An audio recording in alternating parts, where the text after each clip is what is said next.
Қайырлы күн, каналыма қош келдіңіз. Бұл тағамда азықта болмайтын заттарға құмарлық негізінен жүкті немесе емізулді кезде орын алады. Бәрінде емес, бірақ құрсағыңызда бала болмаса да, кенеттен бор, кесек немесе кальций карбонатын жегіңіз келіп тұрады.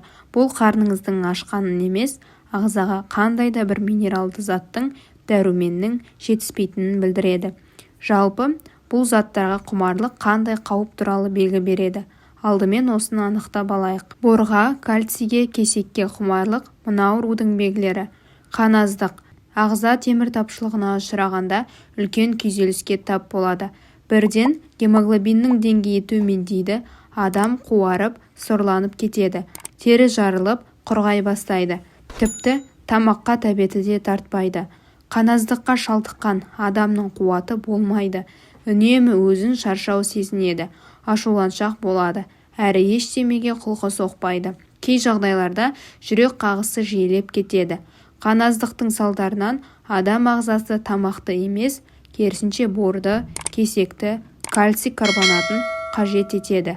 Оның алдын алу үшін жалпы қан сараптамасын жасату керек. Дәрігермен ақылдаса отырып, емделу жолдарын қарастыру шарт. Қаназдық қайсы адамға болса да қауіпті екенін естен шығармаңыз. Әсіресе жүкті аналарға денсаулықтарына өте мұқият болу маңызды. Қаны аз анадан дені сау баланың туылуы екіталай екенін ескеріңіз. Кальций элементінің жетіспеуі. Ағза тап осы минералды затқа зәру болса, онда жоғарыда аталған заттарға аңсары ауып тұрады.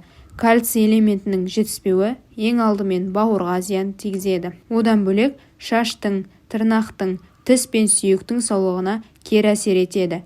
Ағзаңыз С, Д, Е дәрумендерін қажет етпесе, міндетті түрде қабылдаңыз. Әйтпесе, шашыңыз түсін жоғалтып, сынғыш келеді.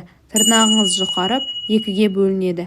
Ал тісіңіз бен сүйегіңіз өз міндетін дұрыс атқара алмайды. Қалқанша без. Кейбір эндокриндік ауруларда ағзадағы кальцийдің тез жойылуына ықпал етеді. Сол кезде адам ағзасы борды, кесекті қажет етіп тұрады. Бұл жайсыздық қалқанша без ауруларынан айыққан соң басылады. Ол үшін эндокринолог дәрігерге тексеріліп, қажетті ем шараларын жүргізіңіз. Жүктілік. Жүкті аналарымыздың 60-70%-ның қалтасынан не сөмкесінен міндетті түрде табылатын бұл заттарды шектегеніңіз дұрыс. Борда, кесекте сіздегі уақытша құмарлықты басқанымен басқа да ағзаға зиянын тигізеді. Нақтырақ айтқанда, бауыр, бүйрек пен ішектің жұмысына кері әсер етеді. Салдарынан іш қату, қыжыл, жүрек айну мазалайды. Сондықтан да өзіңізге де, балаңызға да ешқандай пайдасы тимейтін зиянды заттан арылыңыз. Ол үшін дәрігердің көмегіне жүгінесіз. Сізге терапевт дәрігер қандай ем алып, қауіптің алдын алуға болатынын айтады. Тәуелділік. Білесіз бе, адамға бәрінен де бұрын ненің қауіпті екенін. Адам ұзақ ем алып, аурудан айығады, жарасы жазылады, бірақ тәуелділіктен құтыла алмайды. Айталық, сіз ағзаның уақытша талап еткен құмарлығын басу үшін жүкті кезде кесек жедіңіз.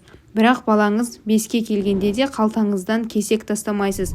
Бұл сіздегі мұқтаждық емес, оның орнын тәуелділік басқан. Сіз уақыт озған сайын кесекке тәуелді болып қалдыңыз. Ал кей адамдар күйзелістен арылу үшін кальций немесе кесек, бор жейді. Біраз уақыт жаныңызға рахат бөлейтін шығар, бірақ уақытша екенін ұмытпаңыз. Bir күнде бір келі кесек жесеңіз де күйзелістен арыла алмайсыз.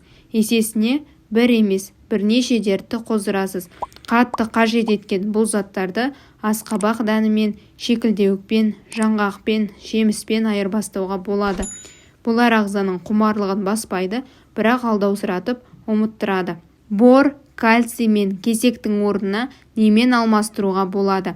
Сонымен біз борды, кальций мен кесекті қандай жағдайда қажет ететінімізді білдік. Сондықтан да қаназдықтан, қалқанша без ауруынан, тәуелділіктен, кальций тапшылығынан арылу үшін іздейтін бұл заттарды жеуді түбегейлі тоқтатайық. Оның орнына ағзамызды кальций, темір, фосфор элементімен түрлі дәрумендермен байытайық. Дәрігер тағайындаған емнен де бас тартпайық. Егер сізді қаназдық мазаласа, құрамы темір элементіне бай тағамдарды үзбей жеңіз. Егер бауырыңыз ауыратын болса, кесекті, борды мүлде ұмытыңыз. Одан бөлек ащы, майлы, тәтті тағамдарды шектеңіз. Егер қалқанша безі ауырса, міндетті түрде эндокринолог дәрігердің кеңесін алыңыз.